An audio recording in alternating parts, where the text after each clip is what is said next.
Kamu percaya nggak kalau ada orang yang mendadak kaya tanpa alasan jelas? Yang tadinya hidup pas-pasan, tiba-tiba punya mobil, rumah baru, bahkan bisa membuka usaha di mana-mana. Tapi setiap keberuntungan itu ternyata dibayar dengan sesuatu yang jauh lebih berharga dari uang, nyawa orang yang dia sayangi. Selamat datang di Puisiku Diari. Di tempat ini kata berubah menjadi kisah, dan setiap kisah menyimpan rahasia yang tak semua orang berani dengar tentang mereka yang tak terlihat namun selalu mengintai. Selamat mendengarkan alur ceritanya. Malam ini aku akan ceritakan kisah nyata dari sebuah desa di lereng Gunung Kawi, Jawa Timur. Sebuah kisah kelam tentang pesugihan, tumbal, dan kutukan kekayaan yang masih hidup hingga sekarang. Konon, siapapun yang berani bermain dengan kekuatan gaib di sana tidak akan pernah mendapatkan kebahagiaan seumur hidupnya. Namanya Slamet. Pria berusia 45 tahun yang tinggal di sebuah desa kecil di kaki Gunung Kawi. Orangnya sederhana, jujur, tapi hidupnya selalu dikejar kesialan. Usahanya bangkrut, sawah digadai, dan istrinya Siti sudah berbulan-bulan sakit keras. Anaknya 2 orang masih kecil sering menangis karena lapar. Setiap malam Slamet duduk di depan rumahnya yang gelap hanya ditemani suara jangkrik dan lampu minyak yang nyalanya goyah. Dia memandangi jalan desa yang sepi, berharap ada keajaiban datang. Namun yang datang justru lelaki asing, berpakaian serba hitam, wajahnya tidak jelas terlihat dalam remang cahaya. Lelaki itu tersenyum pelan dan berkata, "Kalau kamu mau hidupmu berubah, datanglah ke Gunung Kawi malam Jumat Kliwon. Jangan ajak siapa-siapa. Di sana keinginanmu bisa terkabul." Slamet hanya mengangguk, tidak sempat bertanya siapa orang itu. Saat menoleh lagi, sosok itu sudah menghilang di balik kabut. Sejak malam itu pikiran Slamet tidak tenang. Kata-kata itu terus terngiang di kepalanya. Gunung Kawi, tempat yang katanya penuh misteri. Orang-orang bilang banyak yang pergi ke sana untuk mencari pesugihan.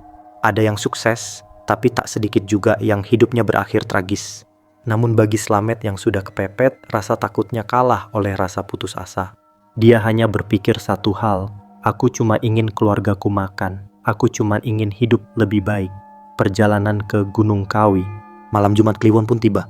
Langit hitam pekat, hujan gerimis turun, petir sesekali menyambar di kejauhan. Slamet berjalan sendirian melewati jalan setapak yang menanjak, membawa dupa, bunga 7 rupa, dan sedikit uang receh. Semakin mendekati Gunung Kawi, udara terasa aneh, dingin, tapi seperti ada hawa panas yang keluar dari tanah. Dari kejauhan terdengar suara gamelan halus padahal tidak ada siapapun di sekitar. Ketika sampai di pintu gerbang batu besar yang tertutup lumut, Slamet melihat bayangan seseorang berdiri di antara pepohonan. Wajahnya samar tapi matanya merah menyala. Slamet hampir berlari pulang, tapi entah kenapa kakinya terus melangkah maju. Di dalam kawasan itu dia menemukan sebuah gua kecil yang mengeluarkan aroma dupa dan kemenyan. Di dalamnya sudah ada sesajen bunga dan patung besar menyerupai manusia tapi berkepala hewan. Slamet menunduk gemetar. Lalu tiba-tiba suara berat dan dalam bergema di dalam gua. "Kau ingin kaya manusia?" Slamet tersentak. Siapa?" Suara itu tertawa pelan. Lalu muncul sosok hitam besar. Matanya merah menyala, kulitnya seperti arang terbakar. "Aku penjaga Gunung Kawi. Banyak yang datang padaku mencari kemakmuran.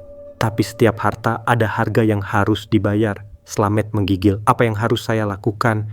"Engkau akan mendapat kekayaan melimpah, usaha lancar, semua keinginanmu terkabul. Tapi aku butuh jaminan." "Jaminan?" "Nyawa darah dagingmu sendiri. 1 tumbal dari keluargamu. Setelah itu, setiap 7 tahun sekali aku akan datang lagi menagih." Slamet meneteskan air mata. Dia ingin menolak, tapi suaranya seakan terikat. "Baik, asal keluargaku bisa hidup senang." Sosok itu tertawa nyaring. Tiba-tiba gua berguncang, angin dingin berputar kencang dan Slamet kehilangan kesadaran. Kekayaan datang tapi bersama kegelapan. Keesokan paginya Slamet terbangun di rumahnya. Dia mengira semua itu mimpi. Tapi di halaman rumahnya ada tumpukan uang lusuh dan perhiasan emas yang tidak tahu dari mana asalnya. Dalam beberapa hari saja kehidupannya berubah drastis. Warungnya yang dulu sepi kini ramai pembeli. Setiap usaha yang dia mulai selalu sukses. Orang-orang di kampung mulai heran bahkan iri Slamet menjadi dermawan. Ia membantu tetangga, menyumbang masjid, bahkan menggaji pekerja untuk membuka toko baru. Tapi di balik semua itu hatinya tidak tenang. Karena setiap malam Slamet selalu mendengar suara langkah kaki di depan rumah. Suara yang datang tepat jam 12 malam diiringi bisikan lembut. Tumbal sudah dipilih. Dan benar saja, 7 hari setelah kekayaan itu datang, anak bungsunya Rara tiba-tiba demam tinggi. Tubuhnya menggigil, matanya kosong, dan setiap malam dia menangis sambil menunjuk keluar jendela. "Ayah, ada yang manggil aku dari luar." Slamet panik. Ia memanggil dokter, dukun, ustadz, tapi tak ada yang bisa menolong. Hingga malam Jumat Kliwon berikutnya, Rara berhenti bernapas tepat jam 12 malam. Mulai dari situ, ketenangan hilang. Kematian Rara membuat keluarga itu hancur. Siti istrinya berubah murung, menolak makan, dan sering memandangi kamar anaknya sambil menangis. Slamet berusaha menenangkan, tapi dalam hatinya ia tahu, ini bukan penyakit biasa. Ini bayaran dari perjanjian yang dia buat sendiri. Sejak kematian Rara, rumah mereka tidak pernah tenang. Piring pecah tanpa sebab, suara anak kecil tertawa di dapur, dan kadang pintu kamar terbuka sendiri tengah malam. Siti sering mimpi Rara datang dengan wajah pucat dan berkata, "Ibu, aku kedinginan di bawah tanah." Lama-kelamaan Siti ikut jatuh sakit. Tubuhnya kurus, matanya cekung. Sampai suatu malam dia bilang dengan suara lirih, "Matt, aku sering lihat Rara berdiri di pojok kamar, matanya hitam, dia melambai padaku." 3 hari kemudian, Siti meninggal menyusul anaknya. Kutukan yang tidak bisa dihindari. Setelah kehilangan istri dan anak, Slamet seperti orang gila. Ia sering duduk di depan rumah sambil menatap kosong ke arah gunung. Beberapa tetangga melihatnya bicara sendiri tengah malam, kadang tertawa, kadang menangis. Namun anehnya usahanya tetap berjalan lancar. Toko-tokonya ramai, sawahnya panen besar, dan uang terus datang tanpa henti. Kekayaan itu seperti tak ada habisnya, tapi semua itu terasa kosong. Setiap malam Jumat Kliwon, Slamet tidak bisa tidur. Selalu ada bau dupa menyengat, suara gamelan samar, dan langkah kaki berat mendekat ke pintu rumahnya. Kadang terdengar bisikan di telinganya. Tumbal berikutnya sudah waktunya. Slamet berusaha menolak. Ia mencoba berdoa, tapi setiap kali membaca ayat suci, lampu di rumahnya selalu padam. Ia tahu waktunya sudah dekat. 7 tahun berlalu sejak kematian Siti. Slamet kini hidup sendirian, tapi kekayaannya makin besar. Ia punya rumah besar di kota, mobil baru, dan beberapa pekerja. Tapi di balik semua itu, rasa takut tak pernah hilang. Suatu malam kakaknya datang berkunjung.